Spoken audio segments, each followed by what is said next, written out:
Hi ಎಲ್ಲರಿಗೂ ನಮಸ್ಕಾರ. Simple ಕಿಚನ್ಗೆ ಸ್ವಾಗತ. ಹೊಸದಾಗಿ ನಮ್ಮ ಚಾನಲ್ ನೋಡ್ತಾ ಇದ್ದರೆ ಈಗಲೇ ಸಬ್ಸ್ಕ್ರೈಬ್ ಮಾಡ್ಕೊಳ್ಳಿ. ಯಾವಾಗಲೂ ಒಂದೇ ಥರ ಪಲ್ಯ ಮಾಡಿ ಬೋರ್ ಅನಿಸಿದರೆ ಖಂಡಿತ ತೋರಿಸುವಂಥ ಪಲ್ಯನ ಟ್ರೈ ಮಾಡಿ ನೋಡಿ.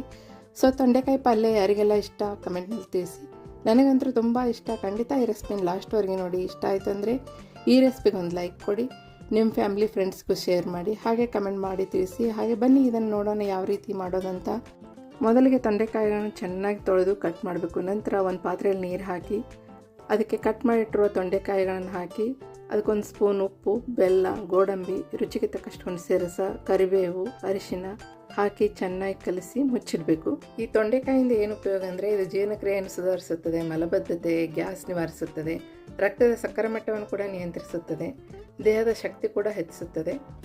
ಈ ರೀತಿ ಕಲಸಿದ ಮೇಲೆ ಈ ಮುಚ್ಚಳವನ್ನು ಮುಚ್ಚಿ ಒಂದು ಕುದಿ ಆದಮೇಲೆ ಗ್ಯಾಸ್ ಆಫ್ ಮಾಡಿಬಿಟ್ಟು ಒಂದು ಸಾನಿಗೆ ತಗೊಂಡು ಇದನ್ನು ಸಂಪೂರ್ಣವಾಗಿ ನೀರು ಬಸ್ತು ಈ ಕಡೆ ಸೈಡ್ ಇಟ್ಕೊಂಡಿರ್ಬೇಕು. ತೊಂಡೆಕಾಯಿ ಪ್ರಯೋಜನ ಅಷ್ಟೇ ಅಲ್ಲ, ಬೊಜ್ಜು ಕೂಡ ನಿವಾರಿಸುತ್ತದೆ. ಅದಕ್ಕೆ ನೀವು ವಾರಕ್ಕೆ ಒಂದು ಸಲ ಆದರೂ ಇದನ್ನು ನೀವು ಉಪಯೋಗಿಸಲೇಬೇಕು.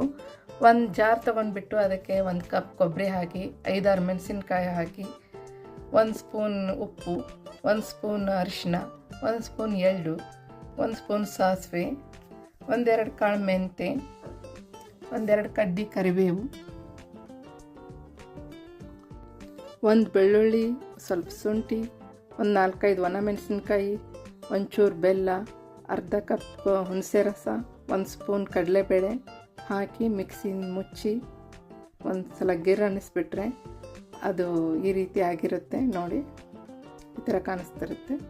ನಂತರ ಒಂದು ಕಡಾಯಿ ತೆಗೆದುಕೊಂಡ್ಬಿಟ್ಟು ಅದಕ್ಕೆ 1 ಸ್ಪೂನ್ ಆಯಿಲ್ ಹಾಕಿ ಸಾಸಿವೆ, ಜೀರಿಗೆ, ನಂತರ ಕಟ್ ಮಾಡಿರೋ 3 ಈರುಳ್ಳಿ ಹಾಕಿ ಚೆನ್ನಾಗಿ ಕೈಯಾಡಿಸ್ಬೇಕು. ಈರುಳ್ಳಿ ಚೆನ್ನಾಗಿ ಎಣ್ಣೆಯಲ್ಲಿ ಬಾಡಿದ ಮೇಲೆ ಅದಕ್ಕೆ ಪೇಸ್ಟ್ ಮಾಡಿಟ್ಟಿರುವಂತಹ ಮಿಶ್ರಣವನ್ನು ಹಾಕಿ ಅದನ್ನು ಚೆನ್ನಾಗಿ ತಳ ಬಿಟ್ಟು ಬರೋವರೆಗೆ ಕಾಯಿಸ್ಬೇಕು. ನೋಡಿ ಈ ಥರ ಬಿಟ್ಟು ಬಂದಿರುತ್ತೆ. ನೋಡಿ ಗ್ರೇವಿ ಹೇಗೆ ತಳ ಬಿಟ್ಟು ಬಂದಿದೆ ಅಂತ. ಬಸ್ತಿಟ್ಟಿರುವಂತಹ ತೊಂಡೆಕಾಯಿಗಳನ್ನ ಹಾಕಿ ಚೆನ್ನಾಗಿ ಕಲಿಸ್ಬೇಕು. ಇದನ್ನು ಪ್ರತಿಯೊಂದು ತೊಂಡೆಕಾಯಿಗಳಿಗೂ ಈ ಗ್ರೇವಿ ಹೇಗೆ ಮೆತ್ಕೊಂಡಿದೆ ನೋಡಿ. ಇದಾದ ನಂತರ ಸ್ವಲ್ಪ ಕೊತ್ತಂಬರಿ ಆ್ಯಡ್ ಮಾಡೋಣ ಇದಕ್ಕೆ. ಈ ಕೊತ್ತಂಬರಿ ಕೂಡ ಚೆನ್ನಾಗಿ ಪಲ್ಯದ ಜೊತೆ ಕಲಿಸ್ಬಿಟ್ಟು ನಂತರ ಇದಕ್ಕೊಂದು ಒಗ್ಗರಣೆ ರೆಡಿ ಮಾಡೋಣ. ಒಂದು ಪಾತ್ರೆ ಇಟ್ಟು 1 ಸ್ಪೂನ್ ಆಯಿಲು, 1 ಸ್ಪೂನ್ ಕಡಲೆಬೇಳೆ, 1 ಸ್ಪೂನ್ ಉದ್ದಿನಬೇಳೆ, ಜೀರಿಗೆ, ಸಾಸಿವೆ, ಕೊತ್ತಂಬರಿ, ಒಣಮೆಣಸಿನ್ಕಾಯಿ, ಸ್ವಲ್ಪ ಇಂಗು, ಸ್ವಲ್ಪ ಅರಿಶಿನ, ಸ್ವಲ್ಪ ಖಾರ ಹಾಕಿ ನಂತರ ಇದನ್ನು ಚೆನ್ನಾಗಿ ಕಲಿಸ್ಬೇಕು.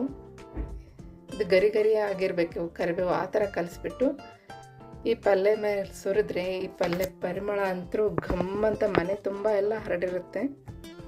ನೀವು ಟ್ರೈ ಮಾಡಿ, ತುಂಬ ಚೆನ್ನಾಗಿರುತ್ತೆ. ನಂತರ ಇದನ್ನು ಸರ್ವಿಂಗ್ ಬೌಲ್ನಲ್ಲಿ ಸರ್ವ್ ಮಾಡಿಬಿಟ್ಟು ನಾನು ಇದನ್ನು ಚಪಾತಿ ಜೊತೆ ತಿಂದೆ, ರೊಟ್ಟಿಯಲ್ಲಿ ತಿನ್ಬೋದು, ಅನ್ನದಲ್ಲಿ ಸೈಡ್ ಡಿಶ್ ಆಗಿ ಬಳಸ್ಬೋದು.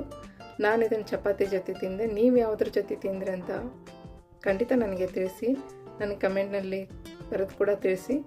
ಈಗಲೇ ಮಾಡಿ ತಿಳಿಸಿ ಅಂತ ಹೇಳ್ತಾ ಇಲ್ಲ, ನೀವು ಯಾವಾಗ ಮಾಡಿ ತಿಂತೀರಾ ಅವಾಗೇ ತಿಳಿಸಿ. ಓಕೆ, ಬಾಯ್ ಬಾಯ್.